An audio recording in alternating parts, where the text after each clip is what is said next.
Hey guys, how's it going? It's me, Josh Halter, owner and founder of the Bio Dude. I'm actually outside my warehouse. You can hear the gym next door, and you know, I just felt it was appropriate to do this video for you guys because of how readily available these are. Today, I'm going to be talking about how to properly disinfect and clean your healthy edibles for your herbivores and omnivores that you can purchase at, your local garden centers and things like this.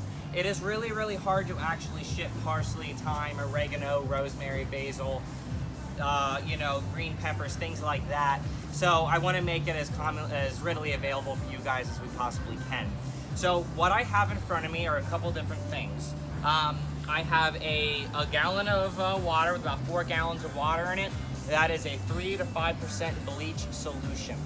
In this bucket of water, I have completely cleaned water. That is no bleach or anything that we're going to be using as our rinsing agent. And then I also have a hose here.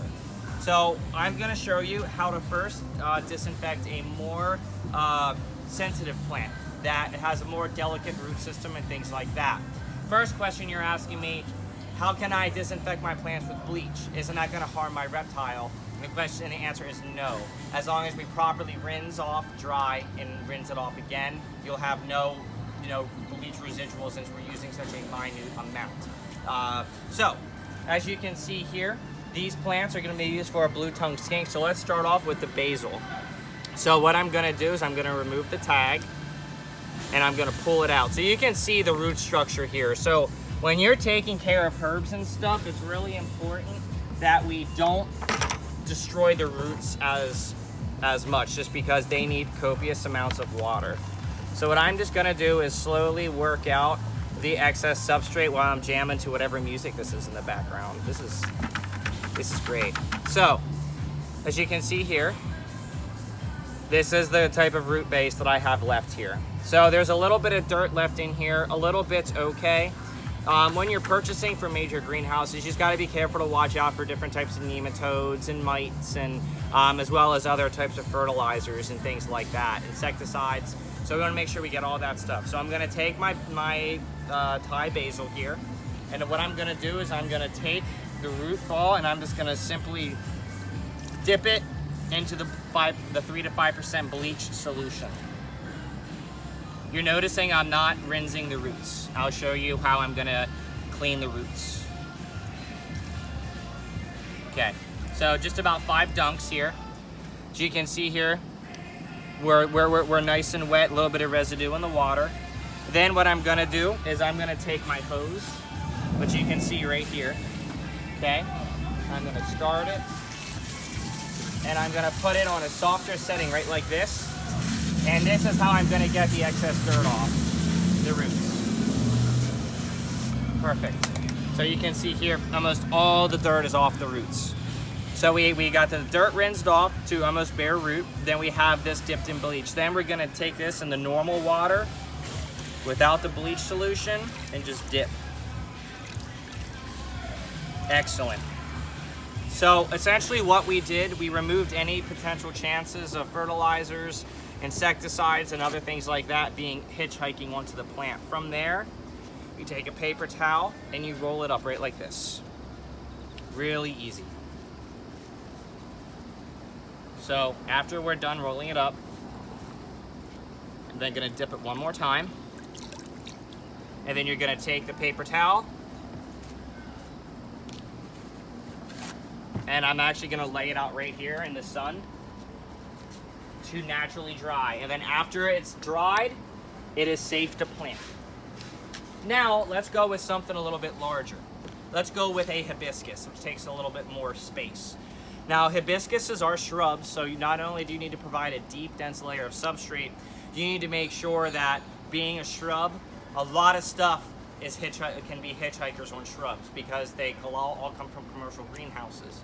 So, just like we did last time, we're gonna pull out the pot here. And you can see here how extensive the root system is here. You can see, I believe this is fertilizer. We got some earwigs in here. A lot of different types of things helping this plant stay nice and healthy. And then just like I do in the other videos when I'm planting the trees and shrubs, you want to be really careful with the root bases, okay? Because they need as much of a root system as they can get, especially when they're first put into the terrarium. You know, just for, you know, make sure they get enough water and make sure that they are able to absorb enough water to maintain the size plant that they currently are. Okay, so this isn't bad. I got the majority of the inside, as you can see. So what I'm gonna do is I'm gonna do the same thing. I'm gonna take the hibiscus, we're gonna dunk it 5 times. 2, 3. Now, I'm sure you're asking, well, how many times can I use this bleach solution to use for plant after plant? I wouldn't go more than 5 plants. If you are disinfecting more than 5 plants, you're going to want to make a new solution.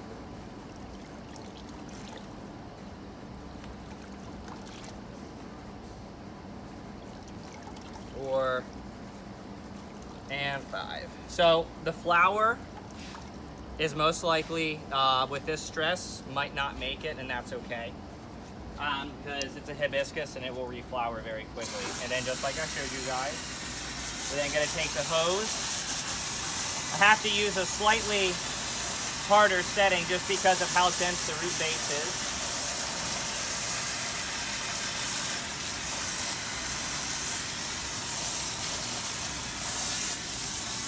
I can deal with that. So again, you're not ever going to get it all, but you can do your best. Okay, one more dip. Okay, let me get the paper towel and I'm going to do the initial rinse off. Right like this. So now again, guys, this is really important because you can do this for the plants for your bearded dragons, for your blue tongue skinks, for your tortoises, for honestly any of your herbivores and omnivores. And I can tell you right now, when you give them the ability to naturally forage in the cage and cater that instinctual niche, they'll be much happier, especially your omnivores that are grazers and herbivores that are grazers. My tortoise loves hibiscus. So then I'm gonna put this down so that way it can dry out in the sun, right like this.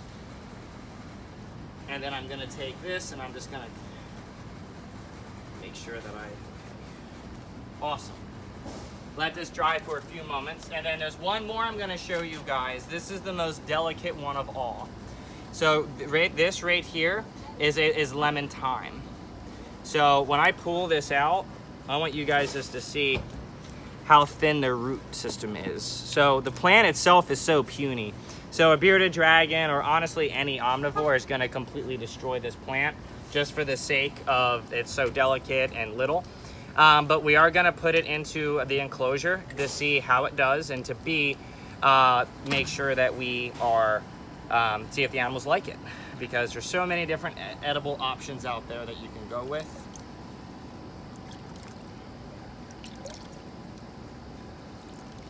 Five. 1, 2. Okay, take the hose. Now I gotta make sure the hose is on the most sensitive of settings. There we go. Because it's really easy to... Okay, awesome. So you can see here, I got most of it. Just, you can see what dirt is left with all the tight little root system. Dip. I'm gonna roll up in the paper towel. And that's it. These plants should be ready to be planted in a couple minutes. It's here in Texas, so I fully expect to be able to plant these in the enclosure in at least an hour to an hour and 15 minutes with how hot it gets here. And that's pretty much it, guys. So just remember, whenever you get a plant from Home Depot, or if you get a plant from, you know, any other big commercial greenhouse, I don't really recommend it. However, there really isn't a way to have access to a lot of healthy edibles that you can plant in your terrarium unless you're growing them yourself from seeds or taking cuttings from your own yard and then putting them into the tank to have them grow. Either way, this is just one more way for you to provide the best care rather than the basic care while nurturing their instincts, the ability to forage and hunt naturally, and of course, keeping them like wild animals because they are wild animals. We always have to remember that when we're keeping reptiles as pets. Again, guys, my name's Josh Halter. I'm the owner and founder of The Biodude. You can visit my website, thebiodude.com. Visit my store here in Houston called The Biodude Houston. We're open Monday through Friday, 8 to 4. Follow me on Facebook and Instagram, and of course, subscribe to my channel. The Dude Abides.